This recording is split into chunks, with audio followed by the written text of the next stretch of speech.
Blended Podcasts. Brought to you by Blended Audio.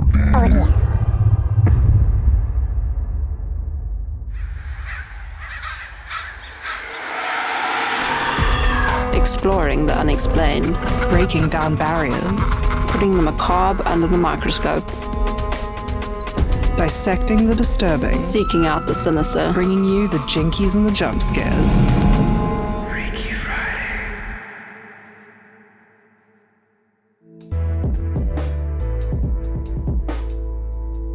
Hey guys, and welcome to Freaky Friday. Today we're going to be talking about haunted things, but not haunted houses or graveyards or spirits limited to certain locations. Today we're going to be talking about haunted objects. Ooh. I've personally never made a point of bringing haunted objects into my house, but I know there are certain people who do such things. Yeah, no, some people who go out of their way to seek out haunted objects. I'm not one of those people. So haunted objects can be anything that has a paranormal attachment to them. Yeah, so, I mean, it could be anything from a necklace to... I've heard of stories of haunted clothing. Of people who've died in clothing and haunted the clothing. Exactly. It can be jewelry, it can be antiques, it can be paintings. They actually a lot of times say you have to be really careful about what you pick up in antique shops because you don't know the history a lot of the time, and it's very common to find haunted objects in antique shops. Exactly. If you're shopping for really old items, try and find out the history if you can. Oh yeah, I mean, I think a lot of people who seriously collect antiques are very interested in the history. But yeah, I tend to stay away from antique shops. As do I. Haunted objects aren't necessarily always active. They can be dormant until there's a change in environment, and that can be a new owner taking the object home to a new environment. It can be somebody new coming into, moving into a new house, and all of these things. There's just that change in energy. You can sort of activate it. Exactly that. I actually didn't know that. I thought if it was haunted, it's haunted. Not always. I just discovered that recently. Oh wow, okay. So that's pretty creepy actually. So you could be given something from a friend who doesn't believe that this thing is haunted until you take it into a new environment. Exactly That's pretty terrifying. I don't want any more hand-me-downs. But yeah, we actually, for this episode, there are thousands, if not millions, of very famous haunted objects throughout the world, but we have just picked one each that we want to discuss with you guys. Before we get into that, we'll just classify how just some kinds of activity that normally go with haunted objects that just people can watch out for. Yeah. And that can be things like the possessions moving on their own. Yeah. It can be suddenly you have apparitions or shadow people appearing around your house or wherever you are keeping the haunted object. I know some people will suddenly start experiencing nightmares quite frequently. Yeah. There's also cases of sudden bad luck happening where you have a lot of injuries all of a sudden, or you have electrical problems or plumbing problems, and of course illnesses and health issues. Yeah, I mean, we've just said, we've never gone out of our way to obtain haunted objects or whatever, but I remember a story specifically when I first moved to Cape Town. I stayed in a small little loft apartment and never really had a vibe there or a feeling, but when I moved in there, the flat itself came with a lot of furniture and stuff, some stuff that I didn't use, some that I did, but at one point I think I'd probably been living there for about 6 months or so, and woke up at about 3 a.m, witching hour, so it was scary enough, to the sound of someone walking up my stairs, up and down, not subtle at all. I thought I was being robbed. I think I called my mom at 3 a.m. I was like, there is someone in my house. Turned out it was a haunting of some kind. It happened once or twice after that. And I actually brought a friend in who said oh, maybe it's, connected to something in the house. And I was like, I have not experienced any object in itself, being weird or having a weird vibe about it, she picked out a random painting and she was like, throw that out. And I was like, I don't even own that. That's not mine. But okay. And I threw it out and weirdly enough did not have any activity after that. So I've got to give props to her. There's certain things where some people will just pick up on a feeling or there's just something that doesn't sit right with them and you just have this like gut feeling where you know, okay, that needs to go. There's something bad here. Yeah, so like I said, props to her. She figured it out, but didn't have a problem after that. I did move out shortly afterwards, but I don't think that has anything to do with it. Okay, great. Yeah. So the first thing I'm going to talk about is actually something that is, it derives from Jewish mythology, and that is the dybbuk. I don't know if you've ever heard of that, but a dybbuk is said to be a malicious possessing spirit. They were an invention of the Eastern European Jewish folklore. And it states that supposedly the person who died needs to still atone for something or finish some business, and that needs to be cleared up before they can move on. I feel like that sort of goes for most hauntings, if they're not residual, you know. Dybbuks are said that they will sometimes possess people, but they will leave the body once it has accomplished its goal. So it can almost use people that it's possessed to finish its business. Exactly that. So funny enough, there is no such thing as a dybbuk box in Jewish folklore. Okay. The first one that came about is a wine cabinet that popped up on eBay in 2003. It went viral when the owner, Kevin Mannis, accompanied the listing with this really scary story of what he had experienced after purchasing the wine cabinet at a estate sale of a Jewish woman. And he claimed that the box was haunted by a dybbuk. This actually, funny enough, inspired the film The Possession in 2012. Good film, guys.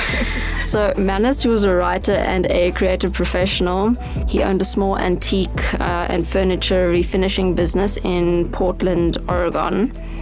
And yeah, he purchased this box in 2001.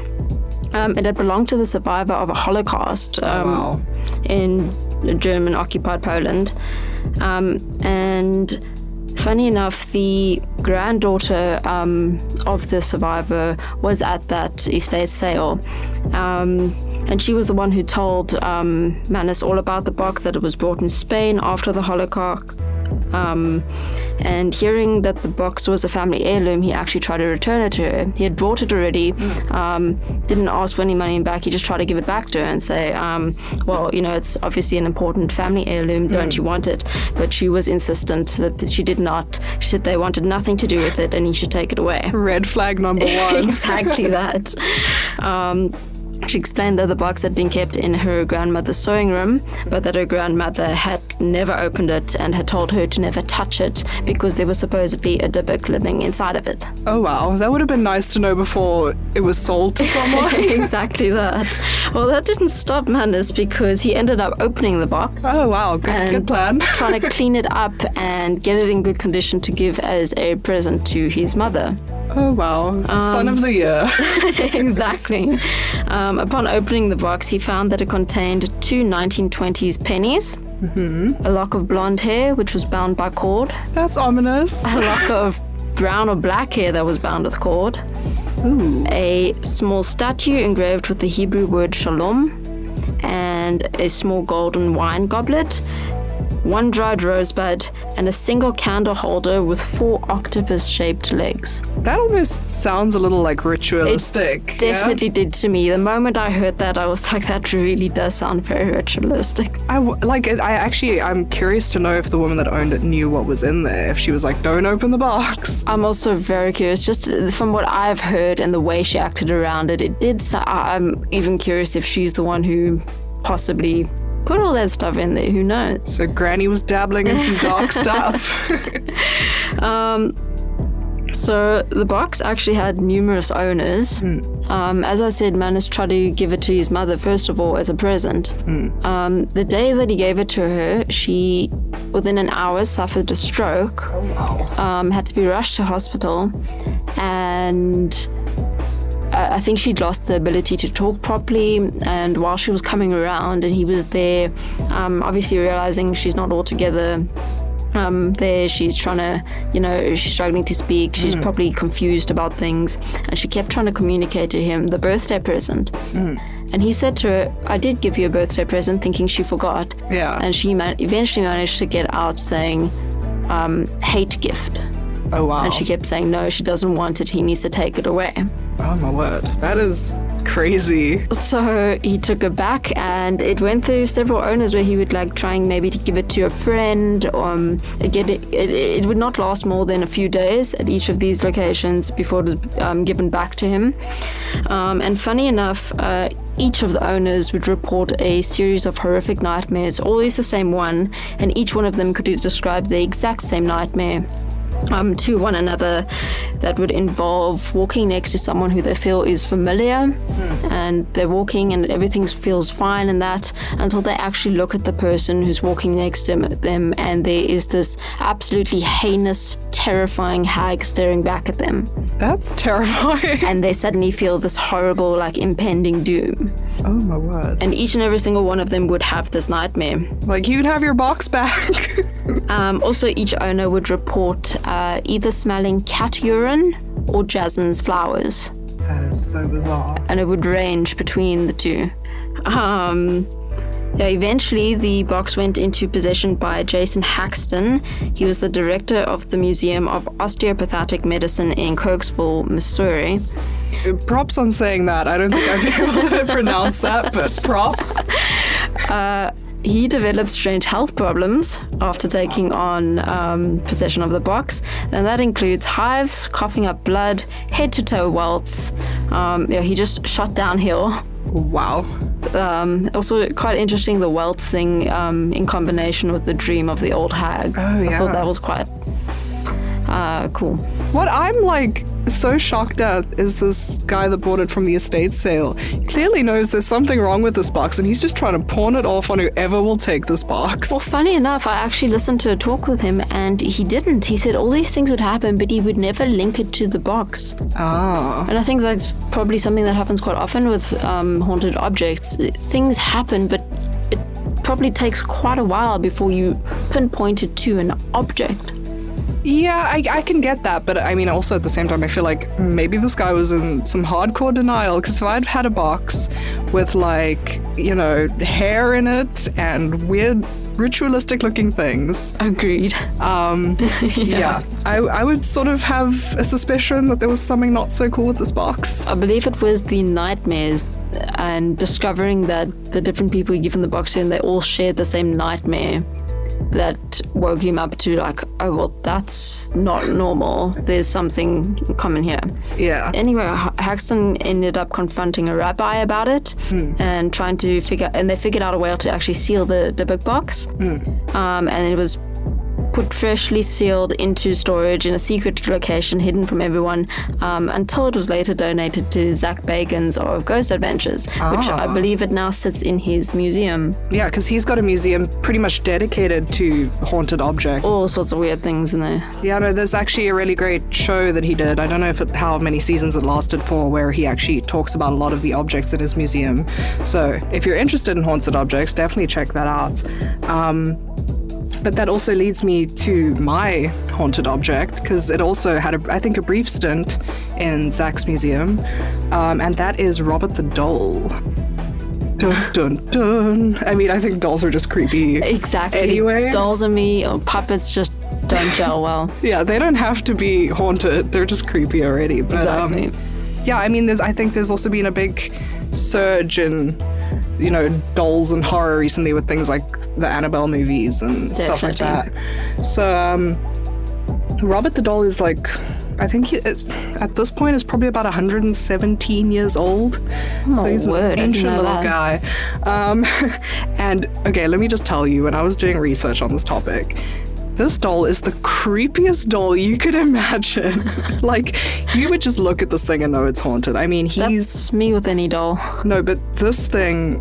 Wow, okay, I feel like I'm being really mean about this doll, and I'm almost like a little on edge about it, because I'm like, don't curse me, Robert the Doll. But he's got like this like brown material face with these like beady little black eyes. Okay, yeah, that does sound quite scary. And it's almost like he's got these marks on his face that almost look like scars, but obviously it's just because he's really old. But it's creepy.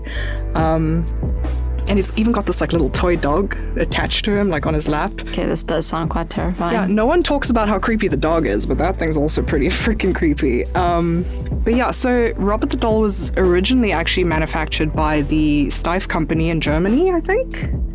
But yeah, he was originally manufactured to be a mannequin and not a doll. Well, something went wrong there. Yeah, he's actually, like, for a doll, pretty big. I don't have exact measurements, obviously, but would probably take me to my knee. And wow, okay. Yeah.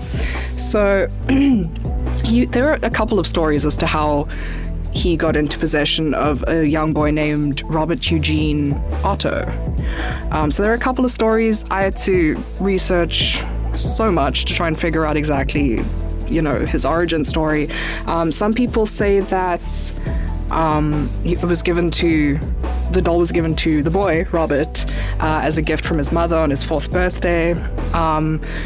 And then there's obviously the creepier story that people go for, to me sounds made up, that one of the Otto family's helpers gave it to him, placed a curse on the doll, to basically get revenge for all of the naughty things that Robert did. Oh my word. Yeah, so to me that sounds a bit like a stretch, just trying to make the story a bit creepier. That does definitely sound like somebody trying to spice things up. Yeah, I mean, the one that sounded the most likely to me is that Robert's grandfather picked up this toy/mannequin on a trip to Germany and brought it back for Robert. But yeah, so the doll's name's Robert, the boy's name's Robert. The boy eventually started going by Gene, which is short for Eugene, his second name. Named the doll after himself, which is already a little weird to me. That is quite weird. So, and I mean, from the get-go, people said that this boy's relationship with his doll was just a little too weird. Like, he went everywhere with this doll and would speak to this doll. And people claim to hear the doll speaking back, but presumed that it was Gene making voices. Talking to himself and making voices. I think I did that as a kid. I would give my toys voices. Yeah.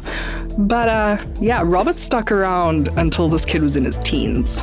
That is unusual. I definitely outgrew all of mine. And I was a kid who held on to my toys, but I definitely outgrew it way before my teens. Yeah, I mean, story goes that this doll carried on going everywhere with Gene up until his teen years.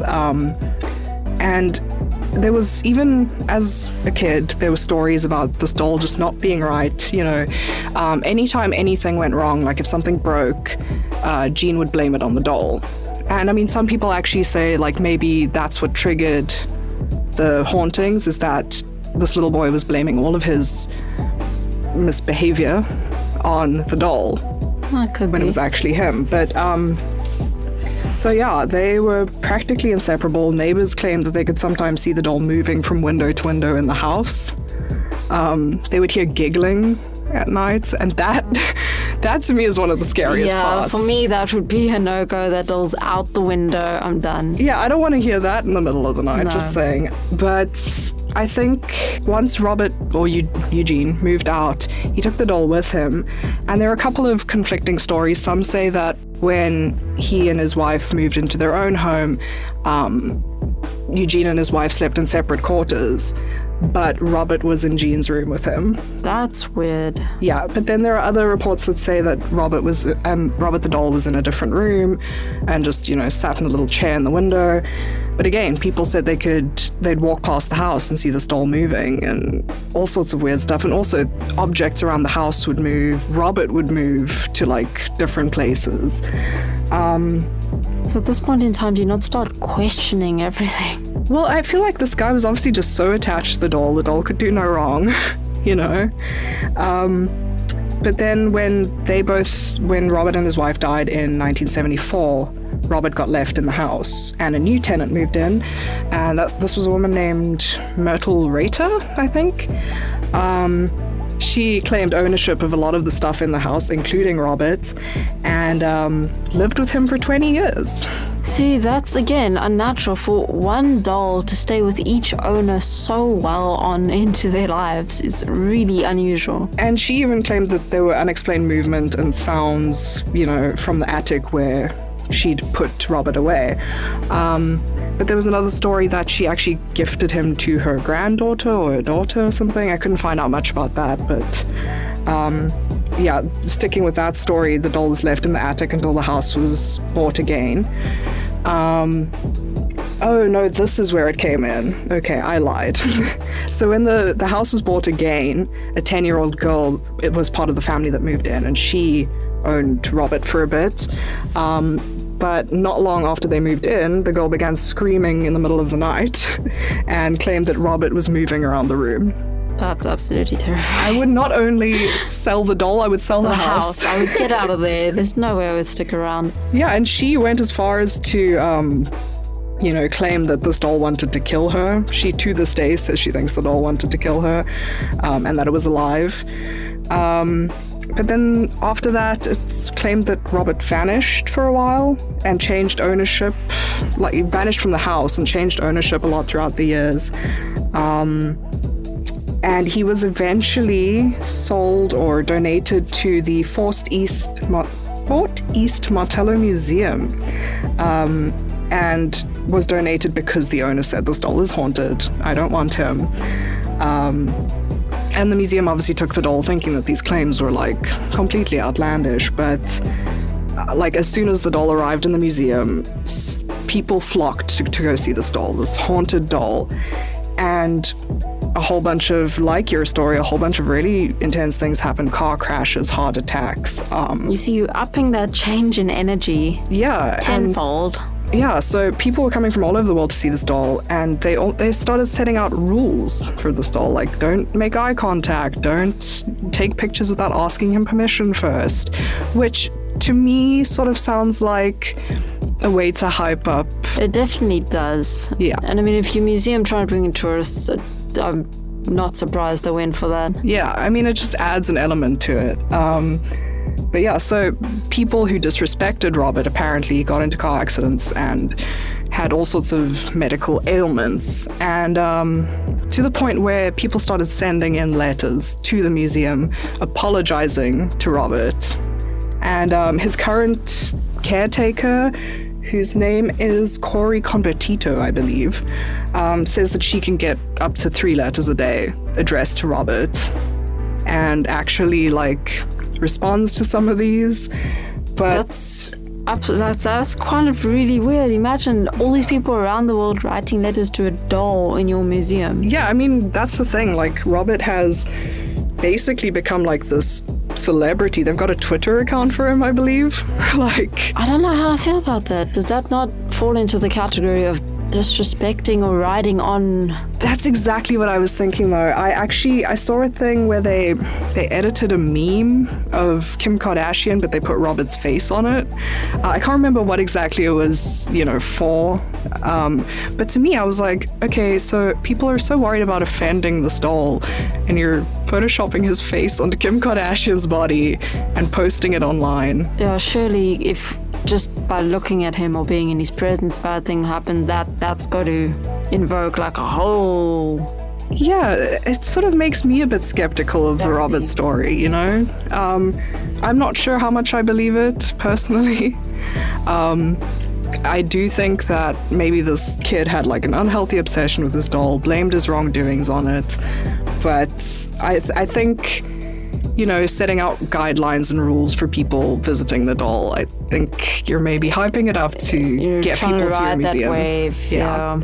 And like I said, with the, influx of things like the Annabelle movies, it's smart to do that sort of thing. It definitely is. You definitely have a following for that kind of stuff. Yeah. So, I mean, it's up to whoever's listening to decide what they think about the doll, but I'm not sure about it. But one of the really funny things is apparently a lot of people come there and leave little gifts for Robert. You see, it is interesting that many people are so far affected that they'll go to those lengths. Yeah. But weirdly enough, the same woman who runs this Robert Twitter account says that she thinks it's disrespectful that people leave things like candy and like joints and stuff. Yeah, people leave joints for this doll. That sounds a bit funny. Yeah, but like I said, it's up to the people listening to decide what they think and, conduct your own research. And yeah, if you ever have any objects in your house or around you that you're getting a bad feeling from, maybe just take a second look. Yeah, definitely don't just leave that stuff to get worse over time. Exactly. But yeah. Oh, thanks for joining us on this time, guys. I hope it was interesting. It was definitely interesting for me to research. As me as well. And yeah, if you join us next week, we will be going through all the kinds of equipment you need when you decide to go on your own little ghost hunting adventure. So yeah, hopefully you'll tune in. Catch you guys next time.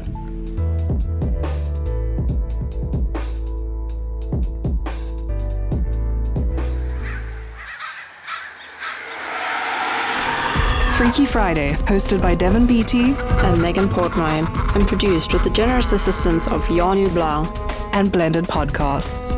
Brought to you by Blended Audio.